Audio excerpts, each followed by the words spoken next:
ওম শ্রী চিন্ময় সদ্গুরবে নমঃ।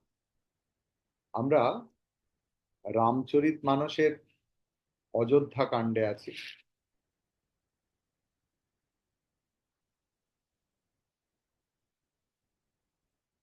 বড় সুন্দর আবহাওয়া সৃষ্টি হয়েছে। ভরত অযোধ্যায় ফিরে এসে যখন সমস্ত কিছু শুনেছে, তার নিজের ওপর ধিক্কার হয়েছে, নিজের মায়ের ওপর ধিক্কার হয়েছে, এবং সে তৎক্ষণাৎ সিদ্ধান্ত নিয়েছে যে একটা বিরাট ভুল বোঝাবুঝির সৃষ্টি হয়েছে এবং হতে চলেছে। আমি কোনো মতেই রাজা হওয়ার যোগ্য নই। রাজা হওয়ার যোগ্য রাজেশ্বর, রঘুবংশ শিরোমণি, রঘুপতি রাঘব রাম। এবং অযোধ্যার সকলে তাকে সাধুবাদ জানিয়েছে। তিনি মন্ত্রী, শান্ত্রী, গুরু, মা সকলকে নিয়ে ভগবান রামচন্দ্রের উদ্দেশ্যে রওনা হয়েছেন। পথে নিষাদ রাজের সঙ্গে বন্ধুত্ব হয়েছে, যে কিনা ভগবান রামচন্দ্রের পরম সখা।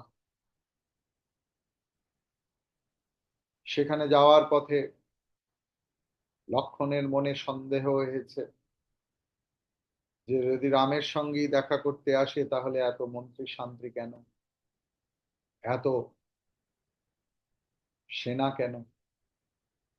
এদিকে ভরত ভেবেছিল যে ওখানেই রাজ্যাভিষেক করব এবং রাজাকে যেরকম সসম্মানে ফিরিয়ে নিয়ে যাওয়া হয় সেইভাবেই যাব, এবং একান্তই যদি ভগবান রামচন্দ্র রাজি না হন তাহলে যে পিতৃসত্য পালন হবে না, তাহলে আমি বনে থেকে যাব, রামচন্দ্র চলে আসবেন সীতা মায়ের সঙ্গে।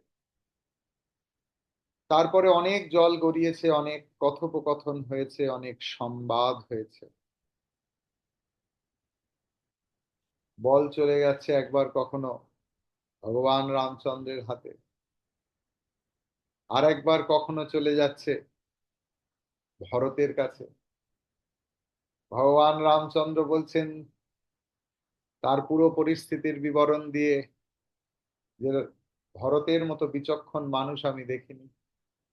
এমত অবস্থায় ভরত যা সিদ্ধান্ত নেবে আমি তাই করব, তাতে দরকার হলে পিতৃসত্য ভাঙতে হলেও আমি ভাঙবো। ভরত পড়লেন মহা ফ্যাসাদে। কি করা যায়? এমত অবস্থায় ভরত বলছেন ভগবানকে সংকুচিত করে এরকম কোন সিদ্ধান্তের কথা আমি বলতে পারি না। ভগবান নিঃসংকোচে যা করবেন তাই। এই রকম অবস্থায় চলতে চলতে চলতে চলতে যখন প্রায় সিদ্ধান্তের কাছে চলে আসে, how dramatic the situation is, just think. সেই সময় হঠাৎ দেখলো মিথিলা থেকে দূত এসছে,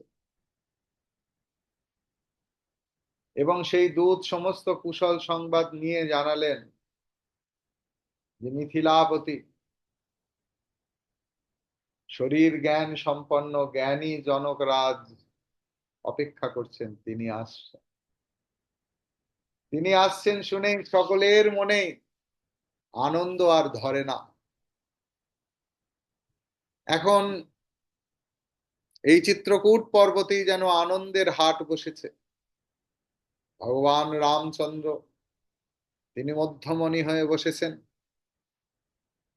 তার বাম পার্শ্বে সীতামা, ডান দিকে লক্ষণ, ভরত, শত্রুঘ্ন, এইসব চারিদিকে।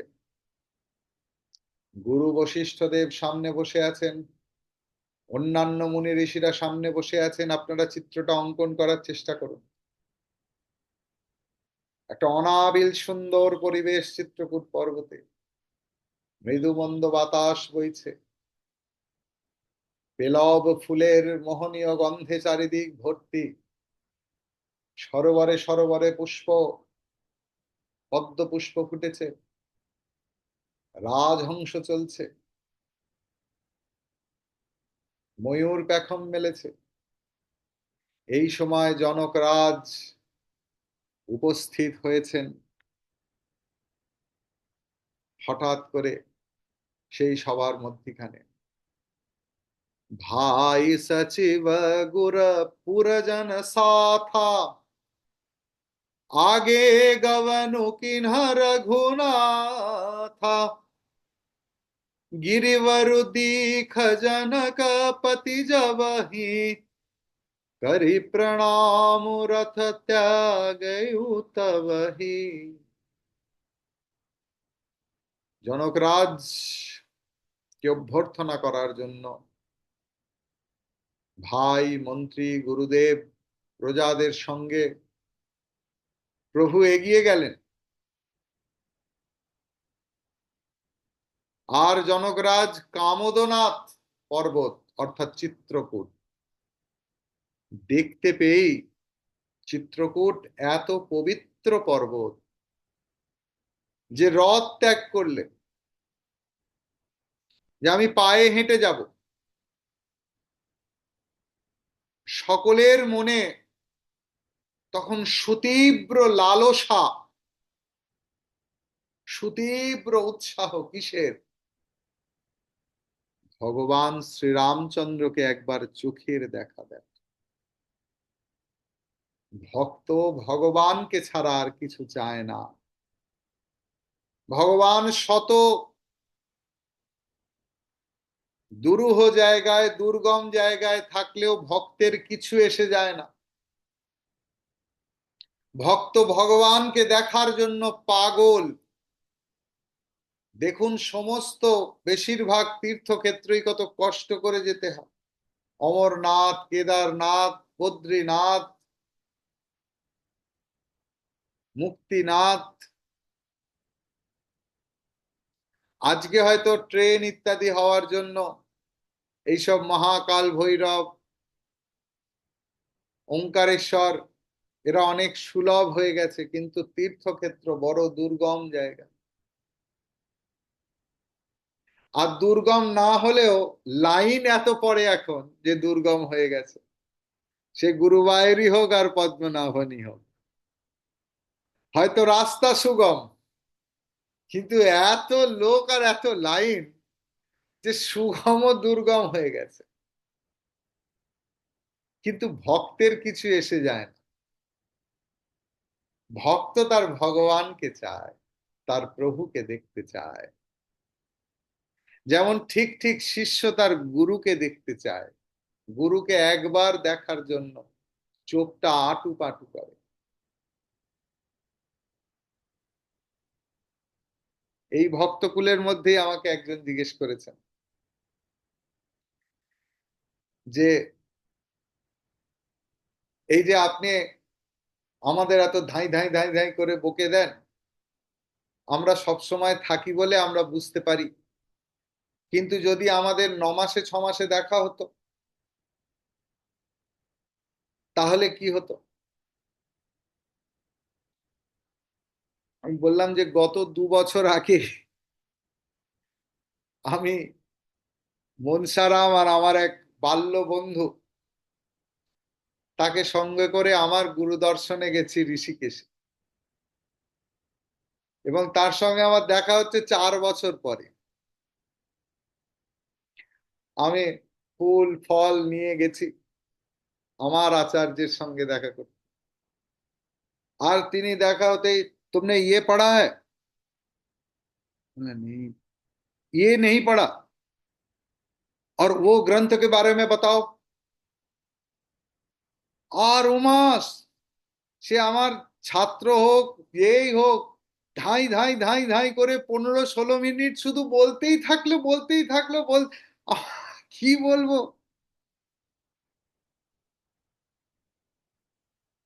গুরুর এত প্রেম, তার কোনো ব্যক্তি স্বার্থ নেই। আমি বই পড়ি বা না পড়ি, আমি টক শুনি বা এমন প্রেম তার। কিন্তু আজও আমার মানে এরকম কখনো হয়নি যে আমি ঋষিকেশ দিয়ে যাচ্ছি অথচ তাকে দর্শন করিনি। মানে হয়তো টাইম নেই, কিন্তু ঋষিকেশ একদিন থেকেছি, তার কারণ তার সঙ্গে দেখা করার একটা নির্দিষ্ট সময় আছে। সকালবেলা এই সময় থেকে এই সময়, বিকালবেলা উনি 0.5 ঘন্টা 45 মিনিটের বেশি দেখাও করেন।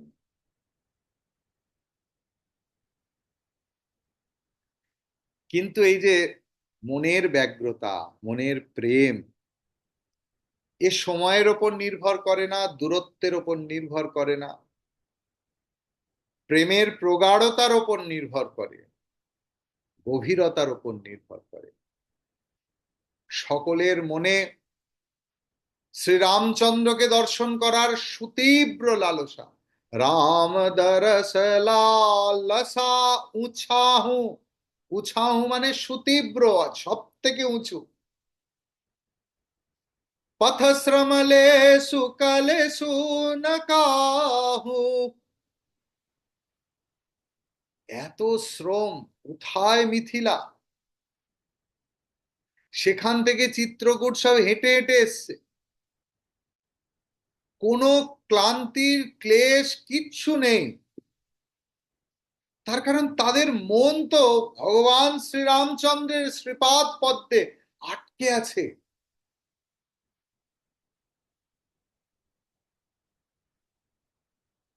তুলসীদাসজি বড় অপূর্ব কথা বলেছেন জানেন, মন ছাড়া শরীরের সুখ দুঃখ বোধ থাকবে কেমন করে। মন তাহা যাহা রঘুवर वै देहि, বিনু মন তন দুঃখ সুখ সুধি কেহি।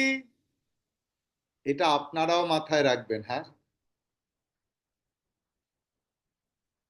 এটা খুব ইম্পর্টেন্ট। আগেও বলেছি, যন্ত্রণা আর দুঃখ দুটোর ঠিকানা কিন্তু আলাদা। মাথার যন্ত্রণা হতে পারে, পেটের যন্ত্রণা হতে পারে, পায়ের যন্ত্রণা হতে পারে,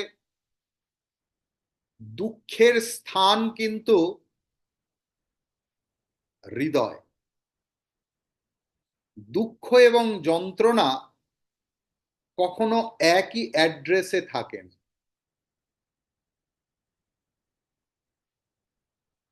যন্ত্রণা আমার হতে পারে, তাহলে যন্ত্রণা থেকে দুঃখে কখন কনভার্সন হচ্ছে?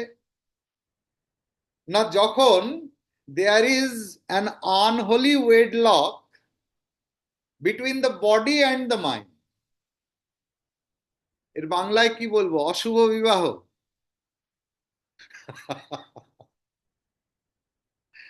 খুব সুন্দর গল্প আছে, গল্প নয় ঘটনা, সত্যি ঘটনা। স্বামী তুরীয়ানন্দজি শ্রীরামকৃষ্ণের অত্যন্ত প্রিয় সন্তান, 16 জন শিষ্যের মধ্যে একজন, অদ্বৈত বেদান্তি ছিলেন। সারা জীবন তিনি অদ্বৈত বেদান্তের অভ্যাস করেছেন, প্রচার করেছেন তো পরে। If a person becomes a preacher only, তার শব্দ কেউ শোনে না। আ সেন্ট, আ সন্ত should B A practitioner of Vedanta. যা মুখ দিয়ে শব্দাকারে বলা হয় তা যদি জীবনে লালন না করা হয়, ব্যবহার না করা হয়, তাহলে সেই শব্দের জোর থাকে না। এহেন তুরীয়ানন্দজির কার্বঙ্কল হয়েছে পিঠে, তীব্র যন্ত্রণা হচ্ছে, এত বড় ঘা হয়ে গেছে। ডাক্তার বললেন অপারেশন লাগবে। অপারেশনের দিন ঠিক হলো,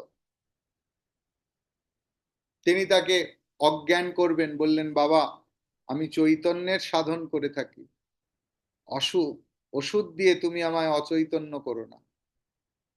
এই যে অনেকক্ষণের অপারেশন স্বামীজি, তাহলে অপারেশনের আগে বলবে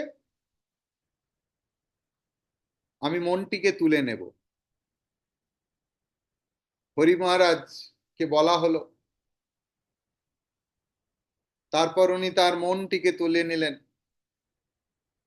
নিয়ে তার স্বরূপে স্থির করলেন। ডাক্তার সার্জারি শুরু করলেন। 1 ঘন্টার বেশি সেই সার্জারি। ডাক্তারও ভক্ত মানুষ ছিলেন, তাই রোগীর যন্ত্রণা তিনি উপভোগ করেছেন, মানে অনুভব করেছেন। ডাক্তারের চোখে জল, অপারেশনও করছেন। 1-1.5 ঘন্টা পরে অপারেশন হয়ে গেল। হরি মহারাজের সেবককে খবর দেয়া হলো। হরি মহারাজ আবার স্বাভাবিক অবস্থায় ফিরে এলেন। তার কয়েকদিন পরে ডাক্তার এসেছেন ব্যান্ডেজটা একটু ঠিক করতে, আর হরি মহারাজ যন্ত্রণায় কাতরে উঠলেন। ডাক্তার হেসে ফেলল, বলে এত বড় অপারেশন হয়ে গেল, কিছু হলো না, আজকে ব্যান্ডেজটা ঠিক করতে যাচ্ছি, আর এরকম বাচ্চা ছেলের মতো আপনি যন্ত্রণায় কাতর হলেন। হরি মহারাজ তাকে বুঝিয়ে দিলেন, বাবা তখন তো শরীর থেকে মনটা তুলে নিয়েছিলাম, এখন যে সম্পূর্ণ শরীর বোধে আছি, না হলে যে তোমার সঙ্গে কথা বলতে পারবো। অর্থাৎ আমাদের যে প্রাতিভাসিক, ব্যবহারিক এবং পারমার্থিক অবস্থা, এই তিনটেতে খেলতে পারেন, তিনটে অবস্থাতে। তুলসীদাসজি এখানে খুব ভালো কথা বললেন। बिनु मन तन दुख सुख सुधि के ही, যদি শরীরে মন না থাকে তাহলে কে শরীরের যন্ত্রণা অনুভব করবে?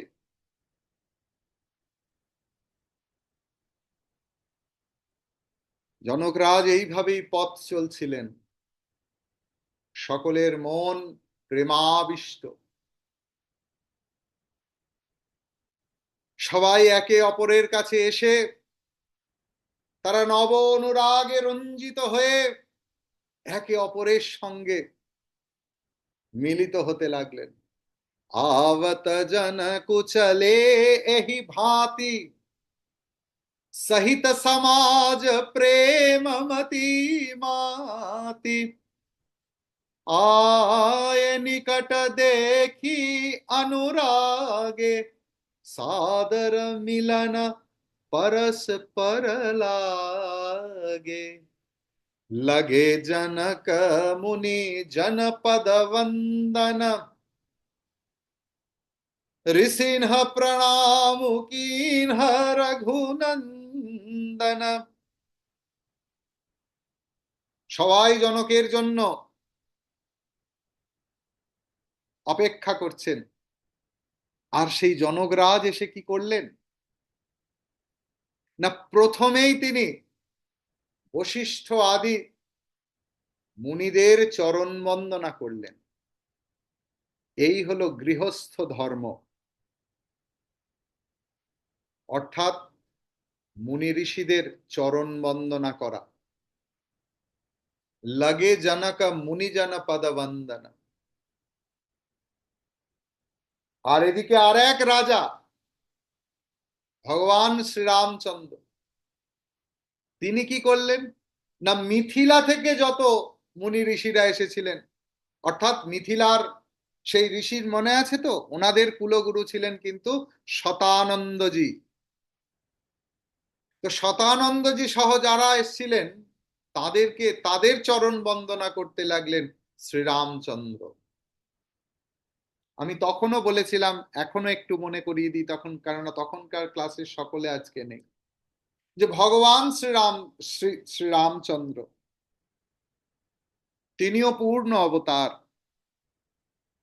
যতই তার্কিকরা বলুক অংশাবতার, তবু ভগবান রামচন্দ্র পূর্ণ অবতার, তার কারণ সূর্যের 12 কলা, তাই 12 কলায় তিনি পূর্ণ। কৃষ্ণস্তু ভগবান স্বয়ং, একদম। তার কারণ চাঁদের 16 কলা আর তিনি 16 কলায় পূর্ণ, কিন্তু সূর্যের তো 12 কলা, 12 কলায় রামচন্দ্র পূর্ণ, সকলের পূজ্য শ্রীরামচন্দ্র। কিন্তু ভগবান এবারে ক্ষত্রিয় বেশে এসেছেন, আর ক্ষত্রিয়ের ধর্ম ব্রাহ্মণ আদি ঋষিদের চরণ বন্দনা করা। তাই জন্য ঋষিনহ প্রণাম কিনহ রঘুনন্দনা, ভাই না সহিত রাম মিলি রাজহি। ভাইদের নিয়ে ভগবান রামচন্দ্র জনক রাজাকে অভ্যর্থনা করে তাকে সকলের সঙ্গে নিয়ে এলেন। চলে সবাই সমেত সমাজহি, অর্থাৎ আশ্রমে নিয়ে এলেন। তখন তো বনে, তাই আশ্রমে গেলেন। आश्रम सागर शांत रस पूरन पावन पाथु, सेन मनहु करुणा सरित लिए जाहि रघुनाथु। ভগবান শ্রী রামচন্দ্রের আশ্রম যেন শান্ত স্বরূপ পবিত্র জলে পরিপূর্ণ সাগর। आश्रम सागर शांत रस पूरन पावन पाथु। আর শ্রী জনকরাজ বিদেহরাজ, যার শরীর জ্ঞান নেই, সেই জনকের বাহিনী যেন করুণা রসের নদী, যাকে রঘুনাথ আশ্রম রূপ শান্ত রসের সমুদ্রে মিলিত করবার জন্য নিয়ে যাচ্ছেন। আকাশাৎ পতিতম তোয়ম সমুদ্রম প্রতি গচ্ছতি। সমস্ত জলরাশি যেমন সমুদ্রের দিকে মিলিত হতে যায়, এখানেও জনকরাজের সঙ্গে সবাই এসেছেন যেন গঙ্গা যমুনা সরস্বতী গোদাবরী কাবেরী সিন্ধু সপ্ত নদী, গঙ্গে চ যমুনে চৈব গোদাবরী সরস্বতী। তারা কোথায় যাচ্ছে না? শান্ত রসের সমুদ্রে মিলিত হতে যাচ্ছে। শান্তকে একমাত্র ব্রহ্মই শান্ত। শুদ্ধ ব্রহ্ম পরাৎপর রাম, কালাত্মক পরমেশ্বর রাম, শেষ তল্প সুখ নিদ্রিত রাম। আছে না, শুদ্ধ ব্রহ্ম পরাৎপর রাম। পরাৎপর, পরেরও পর, পঞ্চমী বিভক্তি, পরাৎপর। এবং তিনি কি না শুদ্ধ ব্রহ্ম, যে ব্রহ্মে কোনো অশুদ্ধতা নেই, যিনি শান্ত, যিনি শিবম, যিনি অদ্বৈত, যেখানে কোনো দোলাচাল নেই, যেখানে কোনো দ্বন্দ্ব নেই। তার কারণ দুই নেই তো দ্বন্দ্ব আসবে কোত্থেকে? যেখানে দুই সেখানেই তো দ্বন্দ্ব, যেখানে দুই নেই সেখানে তো সবটাই শান্ত। যেখানে জন্ম নেই, যেখানে মৃত্যু নেই। চলো গুরু দুজন মিলে যাই গো সেই দেশে, চলো গুরু দুজন মিলে যাই গো সেই দেশে।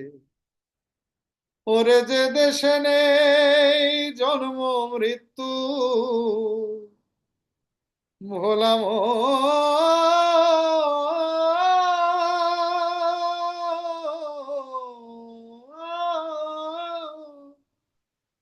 ওরে যে দেশে নেই জন্ম মৃত্যু, আমার সে দেশে মন টেনেছে। চলো গুরু দুজন মিলে যাই গো সেই দেশে। আমাদের সকলের স্বরূপ সেই শান্ত রস, আমাদের প্রত্যেকের স্বরূপ সেই শান্ত সমুদ্র। তাই দিনান্তে যে যতই সুখী হোক, যতই দুঃখী হোক, সবাই নিজের স্বরূপের সঙ্গে মিলিত হতে যায়, যার নাম আমরা গভীর নিদ্রা দিয়েছি। তা তো অবচেতন মনে। যখন তা সচেতন মনে হয়, তাকেই আমরা সমাধি বলি। হয়তো যোগীরা তার নাম দিয়েছে সম্প্রজ্ঞাত সমাধি, অসম্প্রজ্ঞাত সমাধি, কিন্তু আসলে তো সমাধি। অর্থাৎ ভগবান যেন ভক্তকুলকে সমাধির পথে নিয়ে যাচ্ছে। आश्रम सागर शांत रस पूरन पावन पाथो, सेन मनहु करुणा सरित लिए जाहि रघुनाथ।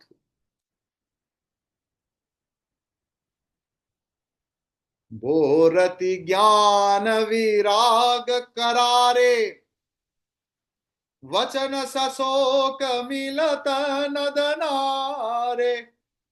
सोच उसास समीर तरंगा, धीरज तट तरवर कर भंगा। করুণার নদী এত ফুলে ফেপেছিল যে তা জ্ঞান এবং বৈরাগ্য দুকুল প্লাবিত করে যাচ্ছে। মানুষ যখন ভক্তিতে শুদ্ধ প্রেমে পাগল হয়ে যায়, তখন তার আর কুলের জ্ঞান থাকে না। লজ্জা, ঘৃণা, ভয়, জাতি, কুল, শীল, অভিমান, তার আর কিচ্ছু থাকে না। তখন সমস্ত কুল পার হয়ে গিয়ে সেই অতিরিক্ত প্লাবিত নদী যেমন সাগরের দিকে ধাবিত হয়, ভক্ত তেমন। এখানে ভক্তের ভক্তির সঙ্গে আছে তার শোক সন্তপ্ততা, আছে তার উচ্ছ্বাস, এবং উপনদী নালা সব সেই নদীতে মিশেছে। অর্থাৎ সকলের ভক্তির প্রাবল্য সমান থাকে না, কিন্তু তারা যখন ভক্তিতে নদীতে মিলে যায়, নালার জল যখন গঙ্গায় পড়ে, তখন নালার জল গঙ্গা জলে পরিণত হয়। তাই তো আমরা বিচার করি না যে এটা অমুক নালা থেকে এসছে। ভক্তের কুলো তাই, কারোর অল্প ভক্তি, কারোর বেশি ভক্তি, কারোর মাঝারি ভক্তি, কিন্তু তারা যখন এই উদ্দাম ভক্তি সমুদ্রে, ভক্তি নদীতে উচ্ছ্বাসিত হয়ে পড়ে গেছে, তখন সবাই নদী পরিণত হয়েছে নদীতে। সেখানে শোক আছে, ভগবানকে না পাওয়ার শোক। ভক্ত জানে এই শোক কি। তাই তো শ্রীরামকৃষ্ণকে দেখছি মাটিতে মুখ ঘষে ঘষে রক্ত বেরোচ্ছে। মা, তুই আমায় দেখা দিবি না? যদি একবার দিস তাহলে বারংবার নয় কেন? এই যে পরম প্রেমাস্পদকে দেখার জন্য বারবার আকুতি, এই শোক যে ভক্তির শোক। আর সেই শোকের দীর্ঘশ্বাসতম বায়ু ভক্তির নদীতে তরঙ্গের সৃষ্টি করেছে। তা ধৈর্যরূপ কুলের উত্তম বৃক্ষ সকলকে উৎপাটিত করে ফেলেছিল। विषम विषाद तोरावती धारा, भय भ्रम भवर अवर्त अपारा। केवट बुध विद्यावड़ी नावा, सकहि न खेई ऐक नहीं आवा। ভয়ানক বিষাদ রূপী শোক সেই ভক্তি নদীর তীব্র জলস্রোত, ভয় এবং ভ্রম রূপী মায়া মোহ অসংখ্য জলাবর্ত এবং ঘূর্ণাবর্ত ছিল, যা নদীর দিক পরিবর্তন করিয়ে দেয়। या मा सा माया।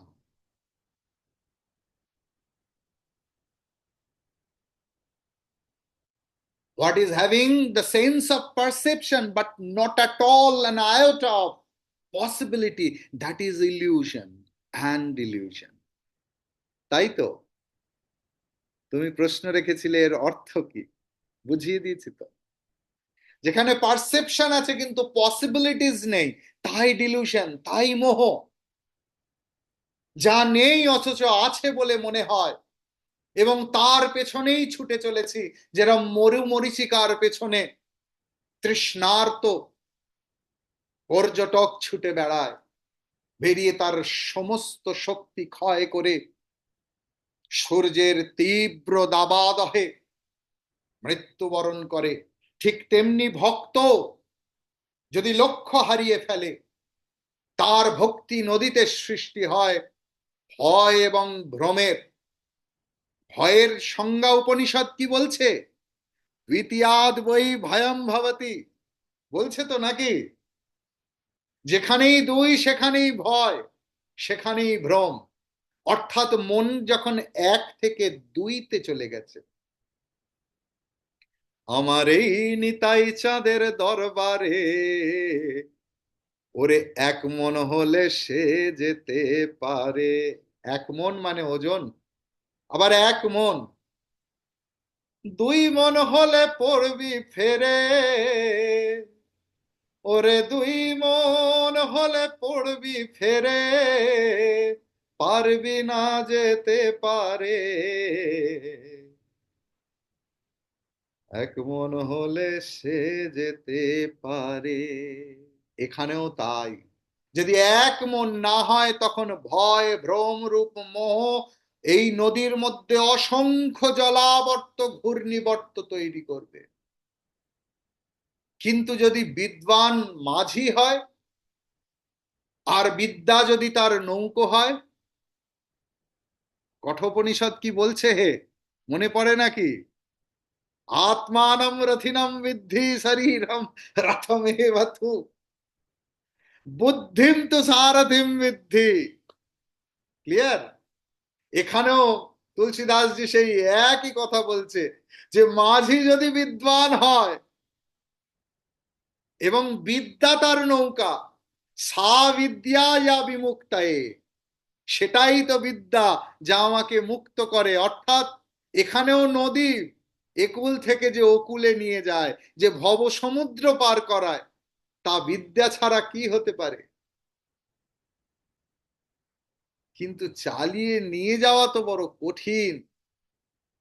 বিদ্যার যদি সদ্ব্যবহার না করা যায়, তাহলে তা মুক্ত করতে পারে না। যে সেই নৌকোয়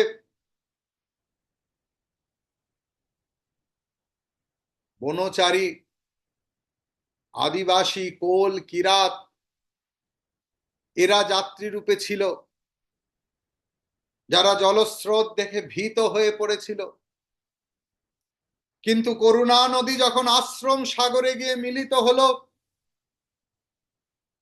তখন আমরা দেখি যেখানে সমুদ্রে মিলিত হয় নদী, সেখানে সঙ্গম স্থলে হঠাৎ চাঞ্চল্য দেখা দেয়।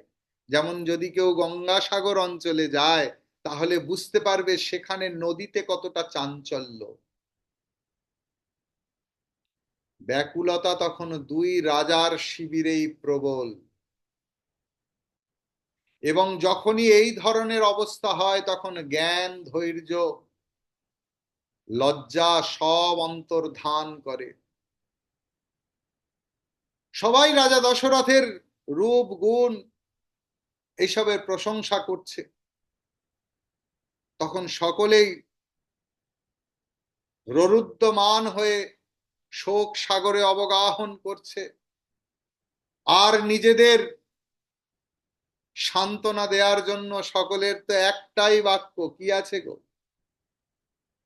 শ্রীরাম জয় রাম, জয় জয় রাম, শ্রীরাম জয় রাম, জয় জয় রাম, শ্রীরাম জয় রাম, জয় জয় রাম, শ্রীরাম জয় রাম, जय जय राम श्री राम, जय राम, जय जय राम, जय जय राम, जय जय